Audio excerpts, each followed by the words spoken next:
Oh good, I'm so glad that you're here. I'm just taking some fresh baked cookies out of the oven. I actually invented the recipe myself. They are to die for. So let those cool. Oh, don't leave without me giving you the new scarf that I just knitted for you. I think it's gonna look really great. I got the colors so they would match your skin tone. And I have been reading the most fascinating book. You have to, do you want to borrow this? I'll lend it to you. Yeah, I think you'll really enjoy it. And you would not believe what happened when I was out on my run today. Okay, why don't we go visit while the cookies cool and I'll tell you all about it.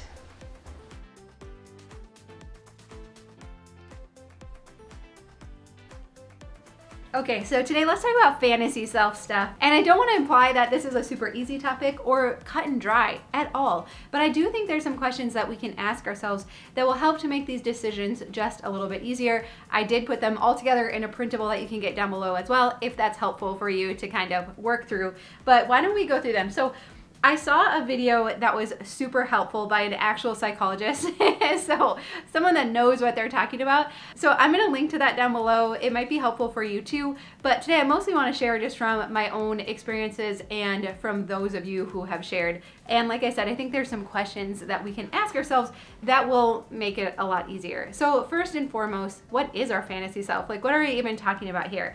And again, in that video that I referenced, I love what she said, that it's who we wish we could be or we think that we should be in relation to who we already are. But she also goes on to say that it can represent all the programming we had as children as to what our parents or caregivers or peers thought we should be, or a person that we feel might be more impressive to others or who is more accomplished. It might involve aspects of who we were in the past or who we secretly dream we could be in the future. So I'll give you a few examples from my own life and then we'll move on to some of these questions. And hopefully this will help you think through some of your own fantasy self roles as well. So when I was growing up, I played the French horn. I played the French horn because my mom always wanted to play the French horn, but had to play the saxophone when she was in school.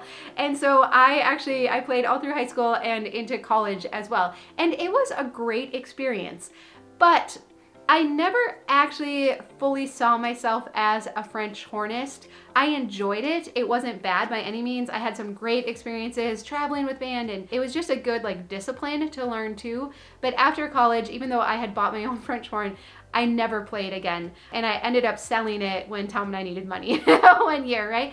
And so that was a fantasy self that was inspired by someone else in my life. And I love my mom and I enjoyed the French horn, but it didn't become part of who I was and it wasn't something that I necessarily wanted to continue into adulthood. And then when I was in my 20s, I was working at a gym, someone walked in and said, hey, we should get a group together to run a marathon for the Leukemia Society. And I was like, hey, that sounds fun, let's do it. And overnight I became a runner. And so then I went and I bought the shoes and the shorts and the water bottles and the different things that you need to be a runner. And I did the marathon, but a couple other like half marathons and 5Ks after that. And that carried with me because often I would think to myself, especially after I started having kids and stuff, I should get back into running. But again, if I look back to where it came from, it was just this like fluke thing. Like someone walked in and said, hey, we should do it. And I probably mostly participated because of the group culture around it. And so maybe that's something you've got into. It could be like a card group, scrapbooking or rubber stamping. There's a lot of group stuff that goes around that. So have you been peer pressured into something? And then there's another side of myself, and that would be the side that loves to do like DIY home projects and that kind of stuff. And that was also nurtured while I was growing up, but I loved doing anything creative, whether it was sewing or 4-H projects for the fair. So now that is something that has stuck with me into adulthood. It is part of who I see myself as and something that I really want to continue to do more and more of. And so while that was also somewhat inspired by my childhood, it was something that I found for myself that I wanted to take on that identity or have that be a part of who I am and what I do, because it just fit who I am and it's something that I really enjoy and I look forward to. And so what I would ask you as our question number one is, what are some of your fantasy self roles? And as you're listing them out, can you also think back to where did this come from? What inspired it? How did I get into this? It can be helpful as we move forward in these questions, decide if we should keep this stuff or not. It is somewhat helpful to understand where the influence came from, and was it something that was truly part of who I want to be and who I see myself becoming, or were there other influences? And I love, in the video, the gal says that if we can recognize that this fantasy self, this role isn't my own, that it actually belongs to somebody else, it makes it easier to part with, and then to part with the stuff that goes along with it. But we'll talk about that too as we get a little further into it. So question number 1, what are your fantasy self roles and what inspired them, or where did they come from? All right, so question number 2 then is, does this fantasy self, does this bring life or does this bring guilt? And I know so many of you will share that you've gotten into quilting or scrapbooking, camping, essential oils, baking, lots of recipe books and cookbooks. And in the beginning, it was very enjoyable and it was very fun, right? And we liked it. And we could see ourselves doing this for a long time. But now when we look at this stuff, we feel guilty. And so does this bring life? Does this bring guilt? Or does it bring a combination of both? Because it might very well bring both feelings. But again, if we can distinguish between whether this is life-giving or whether it makes me feel guilty, again, that's gonna help us know if we should declutter it or not. And if it does bring both, we're gonna talk about that more too. So does it bring life, or does it make you feel kind of guilty and crappy about yourself? But a good night's sleep should not be something that we fantasize about. Today's video is sponsored by Helix, and you should expect to get a good night's sleep every single night. There are so many important benefits to sleep. We all know that it helps our energy and our mood, but did you know that it also increases our productivity and creativity, and also our immunity and our ability to fight disease? It even helps us to manage our weight. The benefits of a good night's sleep are so important, and you might even achieve some more of those fantasy self projects that you've been wanting to if you're waking up feeling well rested. We've had our Helix mattress for over 2.5 years now, and we know that every single night we are gonna get a good night's sleep, and we really want that for you too. And they really couldn't make it easier. You go online and you take their sleep quiz, and so it's really quick and easy, but you just put in the information for yourself and anyone else that you might sleep with.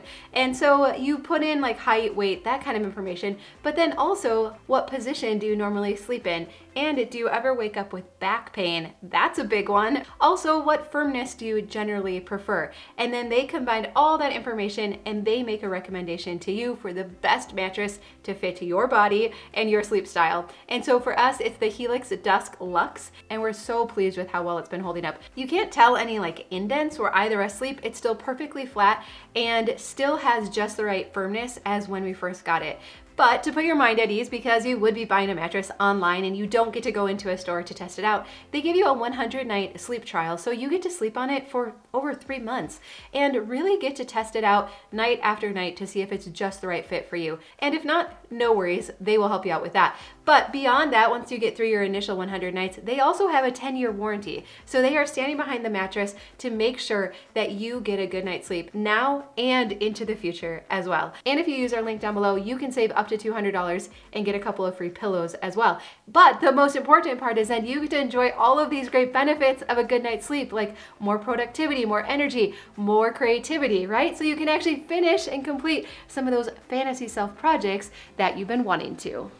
So as we're looking at the ones that maybe bring more guilt now, I think it can also be helpful to ask, has this changed over time? So is it possible that for that short season, I enjoyed running, I enjoyed the community around it, it was a good way to keep in shape or whatever, but as I moved into other seasons, it was an unrealistic expectation to put on myself.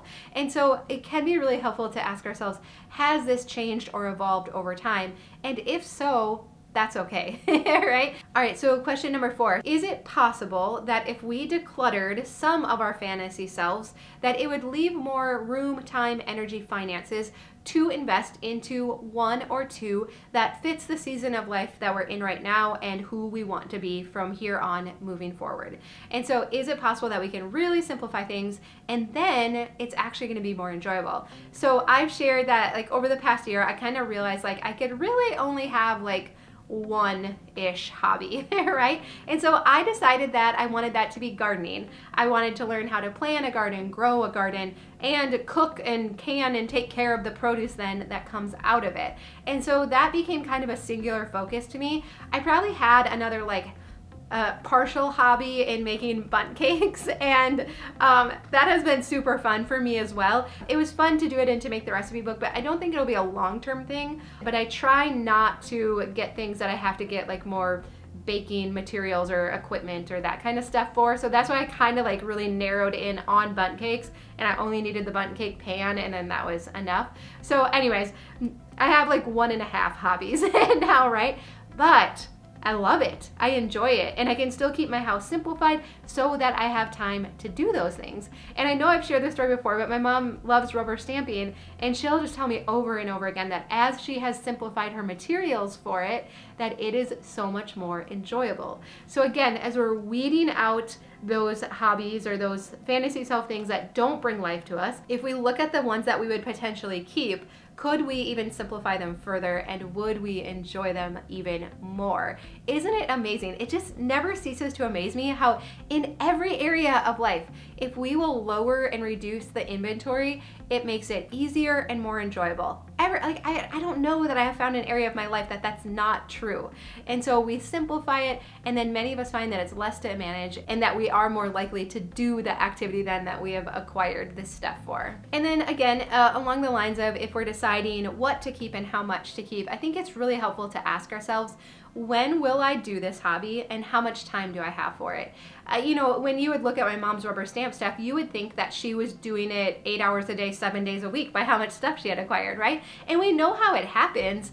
She would go to parties, which are very fun and interactive in a group thing. She would get together with other friends, they would exchange stuff, you would just acquire more for different holidays. I mean, we know, right? We know how it all comes about, but realistically, she spends a few hours on it a week.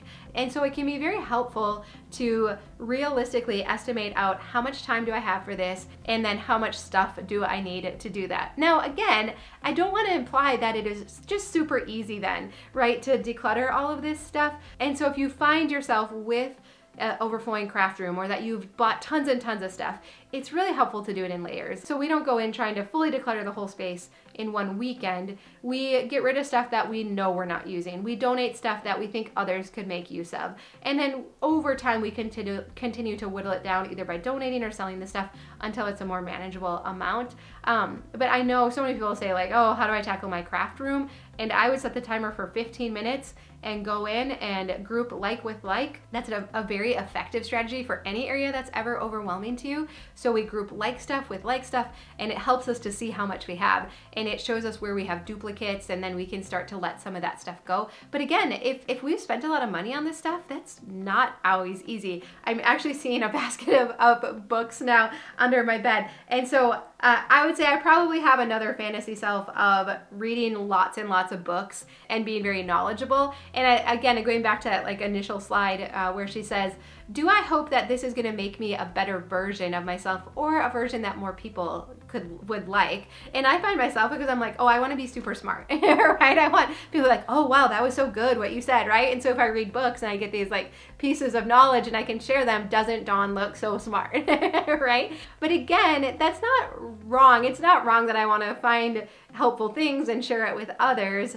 But isn't it amazing how I look at that basket and I'm like, oh, I feel kind of guilty because I've acquired way more books than I have time for. I think it's just finding this balance with it and not being too hard on ourselves, because no one taught us this. When you go to a craft party or a stamping party or something like that, the demonstrator doesn't say, oh, do you know what? I think you already have enough supplies at home. When you're scrolling on Facebook or Instagram and there's ads popping up, when you go to click to buy, they don't say, oh, wait, don't buy that. You have enough books at home. No one's telling us that. If anything, it's the opposite. We're always being encouraged to buy. So it is not wrong. There's nothing wrong with you if you have acquired lots of stuff for a fantasy self or another version of yourself that you really thought was going to come to fruition, that you thought was going to be practical and that you were going to do. There's nothing wrong with that, right? The only wrong thing to do would to keep moving forward, having this stuff causing you to feel guilty or shameful in your house.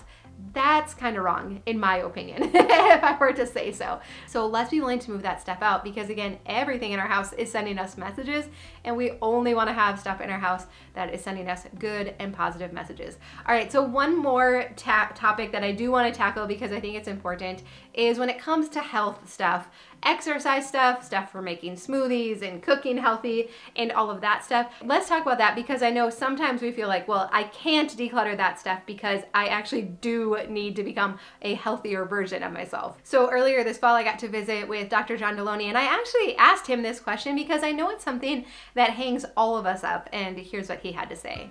Now, still here I am, and John, like, I actually really do need to lose weight. Now, do I just accept, like, okay, well, this is where I am now? I like to use those moments as data. So I bought a treadmill, and I'm gonna run 24 miles a day. I'm gonna lose all this weight on this treadmill, and then 9 months later, it's piled over with clothes, and it's just sitting there, right? And my husband or wife's just banging up against it, and they're annoyed by it. I still need to take care of my body. I'm gonna be a good steward of my body. I've got to come up with some ways I'm gonna be healthy. And I can also say it's not going to be on a treadmill. Yeah. Right? It's not mutually exclusive. Right. So this particular path didn't work for me. Yeah. I've got pairs of running shoes because I'm just going to turn into a runner. Yep. And I always forget. My wife, they'll come in the mail. My wife will be like, "Oh, so you're trying this again?" And I'm like, "Ah, geez." And so it's not quitting just because I ran up against a thing. Yeah. I bought this cool blender to like make smoothies on an infomercial. I'm not a smoothie guy. Right? So I'm going to say that was stupid. I should have thought through that. Maybe I can practice before I go buy something. So I'm going to get rid of it. I'm going to move on with my day. So again, I just want to encourage you that if there's any exercise equipment, health equipment that you're not using, that you don't like it, let's not force ourselves to use stuff we don't like or that doesn't work for us.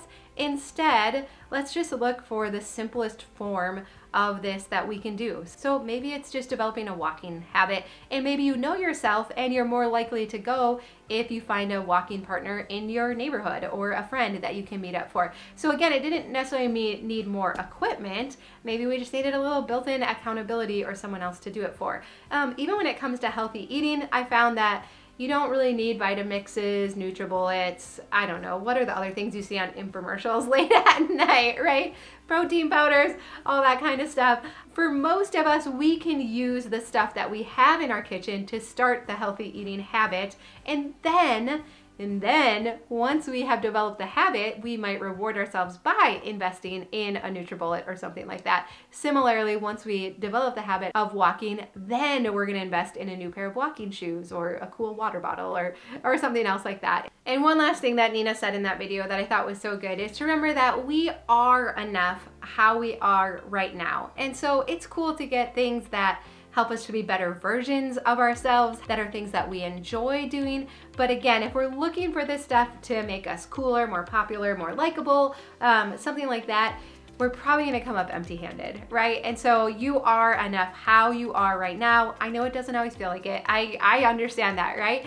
But you are, and this stuff is meant to enhance our lives and to make it a little bit better, not to make our lives harder, not to make us feel guilty that we haven't achieved it, we haven't become it, or we've wasted our money and can't keep all this stuff organized, right? None of us need that. None of us need that in our house right now. So let's all be willing to agree we're gonna let the stuff go that causes guilt, keep the stuff that we like and enjoy, and understand that there's still gonna be adjustments that we're gonna have to make in the future, that life will always change. We don't know what the future holds, but most likely it will be better if we try to manage less.